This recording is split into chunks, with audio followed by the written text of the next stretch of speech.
വന്ന് പൊട്ടിയെന്ന് വിളിച്ചു പറയാനുണ്ടായ ആ ഒരു ധൈര്യം അത് എവിടെ നിന്ന് കിട്ടുന്ന ചേട്ടാ?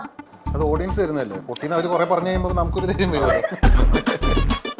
എനിക്ക് മലയാളത്തിലെ ഏറ്റവും എക്സ്പെൻസീവ് ഡയറക്ടർ എന്ന് വിളിക്കണമെങ്കിൽ അത് ഡിജോ. ഏറ്റവും എക്സ്പെൻസീവ് ആക്ടർ എന്ന് വിളിക്കണമെങ്കിൽ ആരെ വിളിക്കേണ്ടി വരും? അതിപ്പോ ഞാനല്ല.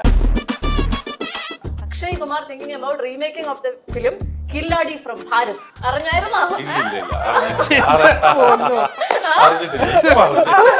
കില്ലാടി from ഭാരത്. ഇന്റർവ്യൂസിലൊക്കെ ധ്യാൻ കുട്ടൻ എവിടെയുണ്ട്? ഇന്റർവ്യൂ വിളിച്ചിട്ട് പോയില്ലല്ലോ, അതിന്റെ വാശി. അതാണല്ലേ പനിയാന്ന് ഞാൻ വിളിക്കുമ്പോ പറയും എനിക്ക്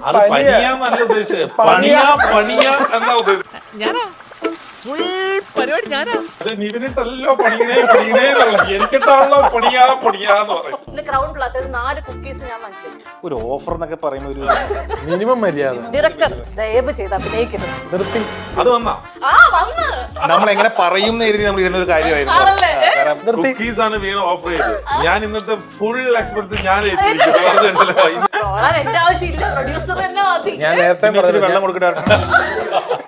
നിവിൻ കംബാക്ക് മാറ്റി വെച്ചതായി അറിയിച്ചു. മാറ്റി വെച്ചില്ല, ഞാൻ പേരിന്റെ കൂടെ ചേർത്തു. നിവിൻ പോളി കംബാക്ക് നാക്കി.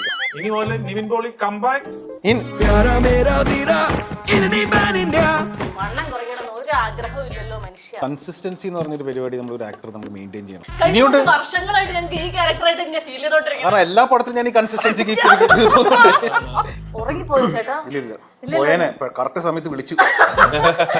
കുതിച്ചു പായുന്ന മലയാള സിനിമയെ പിടിച്ചു കെട്ടി ഡിജോ ജോസ്. ഒരുത്തം വിചാരിച്ചു കഴിഞ്ഞാൽ പിടിച്ചു കെട്ടാൻ പറ്റുമെന്ന് മനസ്സിലായി.